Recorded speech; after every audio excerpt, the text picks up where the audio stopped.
Good morning, my dear brothers and sisters, and welcome to the Manila Cathedral.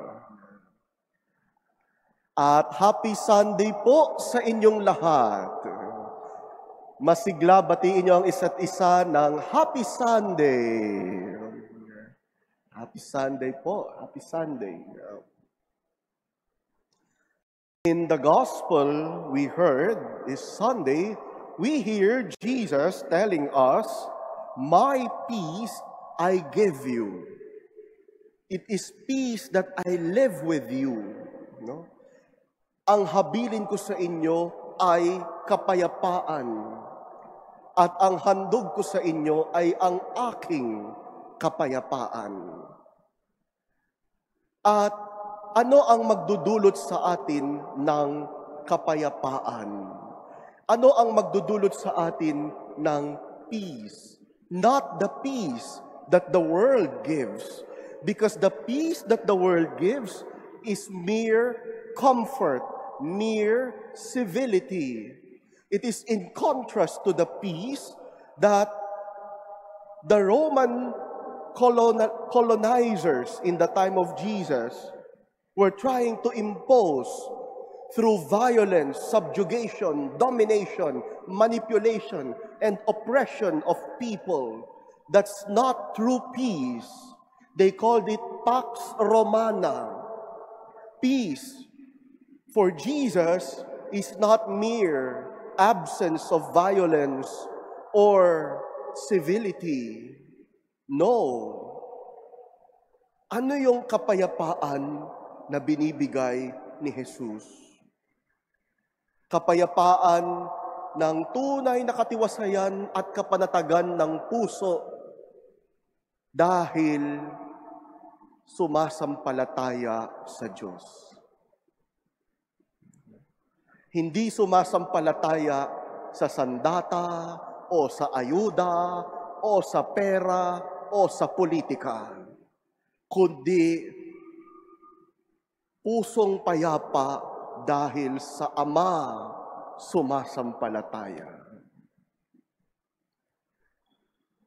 And what will bring us to a heart that believes in the Father, that believes in God? Sabi ni Jesus, "If you love me, you will keep my word." If we have the word of Jesus in our hearts, then we will find peace. At alam ni Lord na makalimutin tayo. Madali tayong makalimot sa mga sinabi niya. Kaya nagbigay pa siya ng gift of the Holy Spirit. We will receive the Holy Spirit in our hearts as the advocate, the paraclete, so that we will remember His teachings, His words, and there we will have peace. And there our joy will be complete. Gusto ni Lord, payapa ka. Gusto ni Lord, mapanatag ang puso mo. Gusto ni Lord, matandaan natin ang kanyang salita. Sa gayong paraan, ang puso natin tunay na mapapayapa. Amen? And why is it that the words of Jesus give peace? Because they are words of love.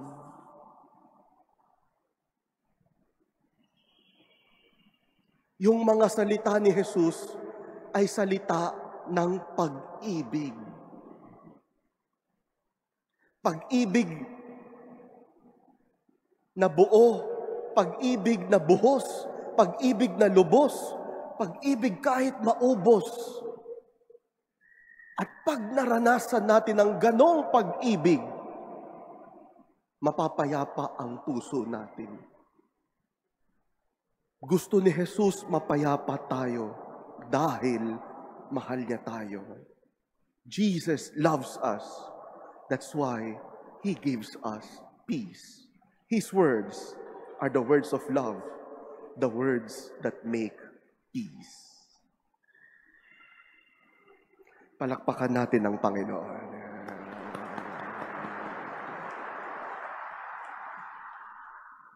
And so, brothers and sisters, whose words do you remember? Are they the words of Jesus? Are they the words of love?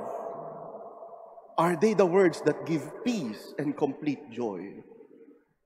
Minsan kasi, ang mas naaalala natin, yung salita ng chismis, yung salita ng mura, yung salita na masama. Pag ang inaalala natin masama, ang puso natin hindi mapapayapa. And even worse, if we remember bad words, we do not bring peace to others. We bring violence. May we remember the words of Jesus by the help of the Holy Spirit, so that our voices will only echo the loving words of Jesus that will bring about peace. Let me end with a little story. The words of love gives us peace. Gives us peace. One time, and I won't tell where, no, and when this happened, no, but one time, somebody came to me and asked me to sign a document. Ako naman, syunga-syunga, no, pumirma naman ako agad. Hindi ko muna binasa. Nagulat na lang ako. A few days later, he came back to me and asked for my photo ID. Father, do you have a one-by-one? I don't have. I'll take charge, Father. I'll take charge. I don't know how he got one, but when he came back to me, nagmano siya sa akin. Pagmano niya sa akin, pagkuha niya ng kamay ko, may ipit. May nakaipit, plastic. When I look at it, it's an ID card laminated. It said, Person with Disability ID. The name said, Joseph Don Zaldivar. That's me. I look at the back. Type of disability, musculoskeletal. Lumpo daw ako. Mukha ba akong lumpo?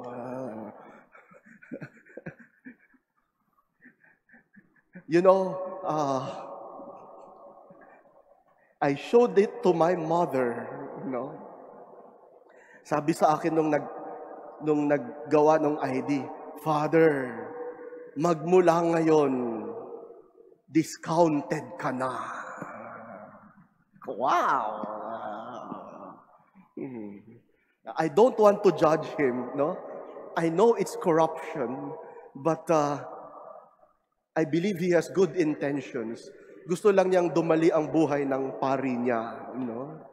But I showed the ID to my mother. I told my mom, oh, look, naunahan pa kita. Magka-discount. Ikaw, hindi ka pa senior, pero ako, PWD na. Sabi ng nanay ko sa akin, my mom told me, okay, gamitin mo yan, matutuluyan ka.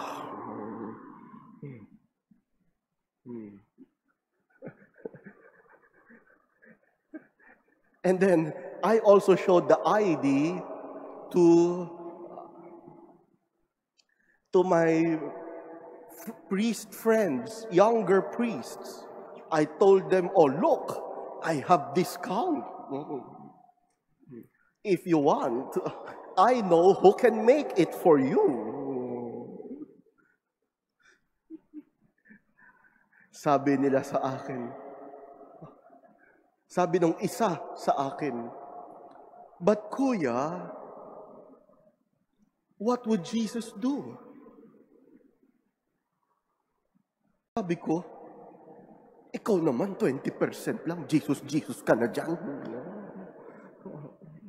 But you know what?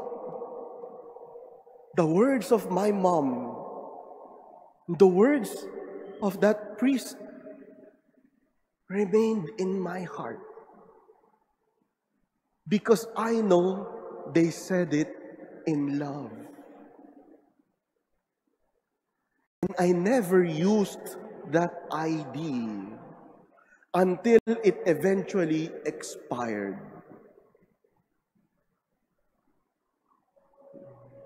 Except for one very tempting moment, really very tempting. I was coming from Landmark, Makati, and I had to ride a jeep going to Pateros. It was a Friday evening around Christmas time. No transportation available. Trains are filled up. Taxis are all occupied.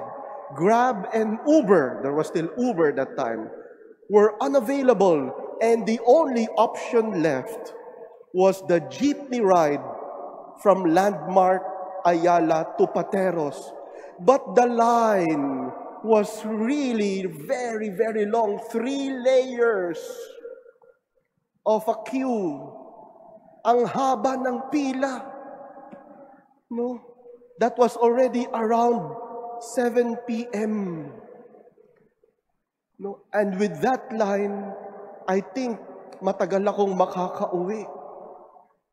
And then I saw at the head of the queue, at the beginning of the line, is a marker that said, special lane. Special lane for senior citizens, pregnant, and PWD. Sabi ko, parang di ako makalakad ngayon. I feel weak to walk. So I was already getting my wallet.